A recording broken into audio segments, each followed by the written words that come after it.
It's to late, اور اس کا کوئی اتنا بڑا فائدہ بظاہر نظر نہیں آتا، اور ان پہ اعتبار کرنا بھی جو ہے وہ مشکل ہے، سوائے اس کے کہ بھئی وہ فوج سے ان کا راستہ جو ہے وہ ہم باہر ہو جائے، اس کے علاوہ کوئی نظر نہیں آتی کہ بھئی ان کی نیت درست ہو۔ اب یہ ہے کہ بھئی الیکشن کا مہم شروع ہو چکی ہے، یہ ہونے والی ہے، آگے رمضان ہے، اس سے پہلے الیکشن مہم نے زور پکڑنا ہے، اور حکومت کی جو ہے کارروائی یہ ہے کہ بھئی ان کو الیکشن میں کمپین میں شامل نہ ہونے دیا جائے جی عمران خان صاحب کو، اور اس کے لیے یہی ہے کہ توشہ خانہ کا ایک کیس رہ گیا ہے ان کے پہ بڑا، اور اسی میں ممکن ہے کہ ان کی گرفتاری ڈال کے تو ان کو اس سے دور کر لیا جائے الیکشن مہم سے، کیونکہ نواز شریف صاحب جو ہے وہ تو آ نہیں سکتے پابندی کی وجہ سے، تو نون لیگ کی بھی الیکشن کمپین کمزور ہے، تو اس کا ان کو بھی کمزور رکھنے کے لیے ایک یہ اسٹیپ اٹھایا جا سکتا ہے کہ بھئی ان کو توشہ خانے میں اندر کر دیا جائے اور پابندی لگوا دی جائے، جس طرح عمران خان صاحب نواز شریف صاحب پہ لگی تھی کہ وہ اپنے بیٹے کی کمپنی میں سے تنخواہ لینے کو انہوں نے شو نہیں کیا تھا، جو تنخواہ وہ لیتے نہیں تھے لیکن وہ کہتے شو نہیں کیا، سپریم کورٹ ان کو فارغ کر دیا تھا، اسی طرح کا توشہ خانے پہ الزام لگا کے تو ان کو فارغ کیا جا سکتا ہے، یہ تو کوئی ایسی بات نہیں۔ اب یہ سپریم کورٹ پر ڈیپینڈ کرتا ہے، پہلے بھی سپریم کورٹ نے کسی کے کہا یہی آتا ہے کہ زیر اثر ہو کے یہ فیصلہ کیا تھا نواز شریف کی رخصتی کا، اور اب بھی ہو سکتا ہے کہ بھئی کوئی نہ کوئی ایسی طاقت اس کو سپریم کورٹ کے اوپر پریشرائز کرے اور وہ ایسا فیصلہ لے کے تو ان کو سائڈ لائن کر دیں۔ اب یہ ہر آنے والا دن جو ہے ایسی ہی خبروں کا ہم منتظر رہیں گے، کوئی نہ کوئی ایسی خبر جو ہے وہ ہمیں سننے کو ملتی رہے گی۔ اچھا، کیونکہ آپ نے 1-1.5 ماہ پہلے بتا دیا تھا کہ اگر گرفتاری ہوئی تو توشہ خانہ کا کیس ایسا ہے جس میں یہ عمران خان جکڑے جائیں گے، تو ایک تو یہ بات، اور دوسری بات آپ نے بیانیے کا ذکر کیا کہ انہوں نے کہا کہ میں NRO نہیں دوں گا، ہمارے سیاستدانوں کو پاکستان میں کوئی نہ کوئی تو بیانیہ چاہیے، تو جس طرح بھٹو صاحب کو روٹی کپڑا مکان، ضیاء الحق کو اسلام، اور مشرف کو کہ پہلے پاکستان میں ترقی یافتہ رکھنا چاہتا ہوں، تو عمران خان کو بھی یہ بیانیہ اس وقت سوٹ کرتا تھا کہ میں نہیں چھوڑوں گا۔ دیکھیں ان کو بیانیہ یہ کسی کو بھی سوٹ نہیں کرتا اس قسم کی سیاست کے اندر۔ ہم یہاں دیکھتے ہیں کہ ایک دوسرے کے خلاف بہت کچھ کہا جاتا ہے، لیکن پارلیمنٹ کے فلور پہ جی وہاں کوئی نہیں جھجکتا کسی کے بارے میں بات کرنے سے۔ جی پارلیمنٹ کے فلور پہ آ کے سب بات کرتے ہیں، لیکن جلسہ عام کے اندر، پبلک کے اندر اس قسم کی باتیں یہاں کی سیاست کے، مغربی دنیا کی سیاست کا حصہ نہیں ہے۔ ان میں بھی آپس میں اختلافات ہوتے ہیں، ایک دوسرے کو اوپر چٹن جوٹ چلتی ہے اور ایک دوسرے پہ الزام تراشی بھی ہوتی ہے، لیکن یہ ہے کہ بھئی ہمیشہ جو پارلیمنٹ کا فلور ہے اس کو اس کام کے لیے استعمال کیا جاتا ہے۔ وہ ہے اسی لیے کہ بھئی وہیں ہم منتخب ہو کے آئے، وہیں ہم نے سیاست کرنی ہے، اور وہیں ہم نے سیاسی حل ڈھونڈنے ہیں، ملک کے مسائل کے حل ڈھونڈنے ہیں، تو وہیں پہ وہ بات کرتے ہیں۔ لیکن ہمارے تو یہ ہے کہ بھئی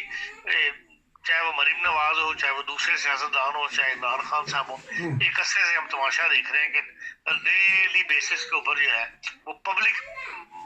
پلیسز کے اوپر یا پبلک جلسوں میں جو ہے اس قسم کا اظہار خیال ایک دوسرے کے خلاف الزام تراشی اور کیے جاتی ہے۔ بیانیہ کی طرف تو ابھی تک کوئی نہیں آیا، ابھی تک کسی کو میں نے نہیں پڑھا کہ کسی نے کہا ہو کہ پاکستان کے موجودہ مسائل کا حل ہم یہ پیش کرتے ہیں کہ ہم یہ پالیسی لے کے آئیں گے جس سے پاکستان کے حالات بہتر ہوں گے۔ اس طرف تو آج تک ابھی تک کسی ایک کا بھی میں نے بیان نہیں پڑھا کسی بھی سیاسی پارٹی کے۔ اچھا، یہ بتا دیجیے گا کہ سمجھ نہیں اس بات کی آ رہی، پہلے انہوں نے کہا تھا کہ میں اسمبلیاں توڑوں گا، انہوں نے توڑ بھی دیں، انتخاب کرواؤں گا، کروانے چاہیے، سپریم کورٹ نے کہہ دیا کروا دیں، لیکن اب یہ انہوں نے نیا شوشہ کل سے چھوڑا ہے کہ اکٹھے الیکشن ہونے چاہیے، یہ ملک کی بہتری ہے، تو پھر یہ اس اتنا بکھیڑا کیا کیوں تھا کہ اگر انہوں نے اکٹھے ہی کروانے اکتوبر میں یا اس کے بعد 6 مہینے رہنے دیتے اسمبلیوں کو؟ یہی بات جو ہے موجودہ حکومت کہہ رہی تھی عمران خان صاحب سے جب وہ میدان میں اترے ہوئے تھے کہ ہم نے الیکشن کروانے ہیں، کہ یہ فوری الیکشن کا مطالبہ کر رہے تھے۔ حکومت اس وقت کہہ رہی تھی کہ اکتوبر تک تو ویسے ہی اسمبلی کی مدت پوری ہو جانی ہے، تو آپ اکتوبر تک ویٹ کر لیں، اکتوبر سے پہلے 2-3 مہینے پہلے ہم الیکشن کروا لیں گے، اس کمپین میں چلے جائیں گے۔ اس وقت عمران خان صاحب نہیں مانے، ان کو اب جو انہوں نے اسمبلیوں سے استعفے دلوا دیے، اب استعفے دلوا کے جو ہے وہ اب ضمنی الیکشن ہوں گے۔ اب ضمنی الیکشن پہ جو پیسہ خرچ ہوگا اس کے 3 مہینے بعد پھر الیکشن آ جائیں گے، جنرل الیکشن. تو اس تمام اخراجات سے بچنے کے لیے جو ملک کے اوپر اس وقت اٹھی ہوئی ہے، اب سارے اسی طرف آ رہے ہیں کہ ہاں جی عمران خان صاحب کی پارٹی کے بھی بہت سینئر رہنما یہ کہہ رہے ہیں کہ بھائی اکٹھا الیکشن جو ہے اس تک کروا لیا جائے، ہمیں کوئی اعتراض نہیں ہوگا کہ بھائی جنرل الیکشن ہو جائے، اسی میں پھر پنجاب کے اور ان کے الیکشن بھی ہو جائیں گے کے پی کی بھی. اور بہرحال یہ بات ہمیشہ ہمارا دستور ہی ہے کہ جب وقت گزر جاتا ہے، دیر ہو جاتی ہے، سر سے پانی گزرتا ہے، پھر ہم سیدھے راستے کی طرف آتے ہیں. یہ بات اگر پہلے آ جاتے تو یہ تمام جو بھاگ دوڑ ہوئی ہے، جو کچھ ایک دوسرے پر الزام تراشی اور جس سے عدم استحکام رہا اور معیشت کی طرف توجہ ہٹی رہی، وہ بچ جاتے اس سے. لیکن بہرحال نظر یہی آ رہا ہے کہ کینڈیڈیٹس بھی یہی چاہتے ہیں کہ بھئی اب ہم اتنا پیسہ خرچیں کہ کمپین چلانے کے لیے، اس کے 3 مہینے کے لیے وہ اسمبلی ہوگی، 3 مہینے بعد پھر الیکشن ہوگی، پھر ہم ایک نئی کمپلین چلائیں. تو یہی چاہتے ہیں کہ بھئی اب الیکشن جو ہے ایک ہی سطح پر ہو. اب اس کے لیے کوئی راستہ پیدا کرنا جو ہے وہ ان کا کام ہے، سیاستدانوں کا. یہ جو بات کی ہے عمران خان صاحب نے کہ میں سمجھوتا کرنے کے لیے تیار ہوں، اس سے مجھے یہی لگتا ہے کہ شاید وہ اب ایک ہی الیکشن کی طرف راضی ہو جائیں. ایک ہی الیکشن کی طرف راضی ہو جائیں گے. آپ نے معاشی طور پہ ملک کی حالت بتائی ہے. وزیر اعظم کے بیرونی دورے پہ 2 دن کے لیے خطاب بھی کریں گے، کچھ لے کے آئیں گے؟ لے کے کیا آنا ہے؟ یہ کانفرنس کسی دینے کے لیے تھوڑی ہوتی ہے. یہ تو آپ نے دیکھ لیا یونائٹڈ نیشن کا جو جنرل سیکرٹری ہے، اس نے امیر ملکوں کو لتاڑنا تھا کہ جی آپ نے پالیسی ایسی رکھی ہے جس سے غریب ملک جو ہے وہ ترقی نہیں کر سکتے یا ترقی کم کرتے ہیں. میں اس بات سے ایگری نہیں کرتا. غریب ملکوں نے ترقی نہیں کی، وہ کرپشن کی وجہ سے نہیں کی، کہ وہاں پہ کرپشن اتنا زیادہ ہے معاشرے کے اندر، سیاستدانوں کے اندر، بیوروکریٹس کے اندر، کہ وہاں آپ پاکستان کی کل 70 سال سے جو پاکستان امداد لے رہا ہے، آپ اس کو اندازہ کر لیں، اس کو اکٹھا کر کے دیکھ لیں، تو وہ اس کے بعد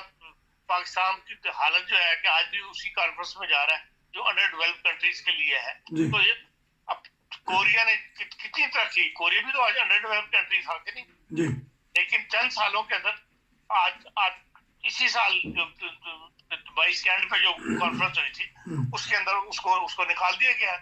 انڈر ڈیولپ کنٹریز کے ساتھ سے. ان کا جو سہولتیں یہ ملک کوریا لیتا تھا انڈر ڈیولپ کنٹری ہونے کی وجہ سے، کسٹم ڈیوٹی کم ہے، بعض چیزیں امپورٹ فری کرنے کی اجازت ہے، وہ ساری ان سے واپس لی جا رہی ہیں کہ بھئی وہ اس وقت ڈیولپنگ کنٹریز کے اندر آ گیا ہوا ہے. اس طرح لوگوں نے ترقی کی ہے. لیکن ہم جیسے اور بھی کئی ملک ہیں جو آج بھی اسی کانفرنس میں بیٹھے ہوئے قطر کے اندر، جو انڈر ڈیولپ تھے اور انڈر ڈیولپ بھی رہیں گے. ایک کوریا ہے جو اس میں سے نکل گیا اور اس نے فائدہ اٹھایا. ایک زمانے میں چین بھی تھا، چین تو خیر شروع میں نکل گیا. لیکن یہ کہ بھئی یہ وہاں سے عمران صاحب قرآن نے کچھ نہیں لے کے آنا. پاکستان کے بارے میں بات عرب ملکوں بھی لکھ رہے ہیں، یورپین اخبار بھی لکھ رہے ہیں، دنیا کے اخبار لکھ رہے ہیں کہ پاکستان نے جو امداد ملتی رہی ہے اس کا فائدہ نہیں اٹھایا. اس لیے اب ہر کوئی پاکستان سے حساب مانگ رہا ہے کہ پہلے حساب دو اور اس کے بعد پھر نئی امداد کی بات کرو. آپ کا بہت شکریہ. بڑا اچھا لفظ کہہ دیا کہ پہلے حساب دو تو پھر بات کریں گے. یہ تھا ناظرین آج کا تبصرہ. خان صاحب آپ کا بہت شکریہ. انشاءاللہ پھر ملاقات ہوگی. السلام علیکم.